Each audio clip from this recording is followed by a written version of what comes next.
ইরানে চলমান বিক্ষোভ তীব্র আকার ধারণ করেছে। বৃহস্পতিবার রাতে রাজধানী তেহরান সহ দেশের বিভিন্ন শহরে হাজার হাজার মানুষ রাস্তায় নেমে আসে।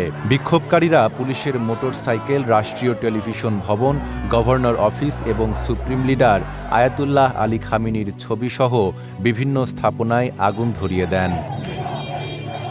ইরানের শেরশাহ শাসকের ছেলে রেজা পেহলেভির আহ্বানে রাস্তায় নেমে আসেন সাধারণ মানুষ। এ সময় তারা সরকারের বিরুদ্ধে বিভিন্ন স্লোগান দেন।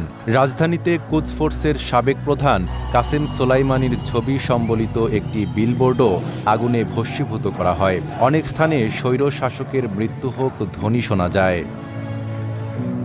বিক্ষোভের কারণে ইরানে ইন্টারনেট ও মোবাইল ফোন সংযোগ বিচ্ছিন্ন করে দেওয়া হয়েছে, যদিও সরকারিভাবে এ বিষয়ে কোনো ঘোষণা দেয়নি।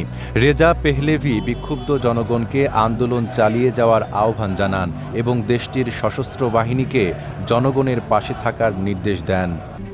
RICL TMX, যুগের পর যুগ স্থাপনা থাকে মজবুত।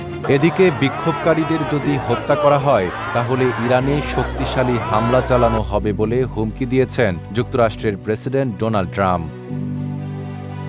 ইরানি রিয়ালের অবিশ্বাস্য রকম পতন হওয়ায় গত ২৮ ডিসেম্বর তেহরানে ব্যবসায়ীদের দোকান বন্ধ রাখার মাধ্যমে বিক্ষোভের সূত্রপাত ঘটে, যা এখন পর্যন্ত অন্তত ৫০টি শহরে ছড়িয়েছে।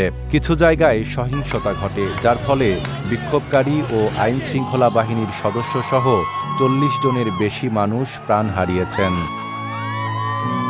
নাইম আরাবি, ঢাকা পোস্ট।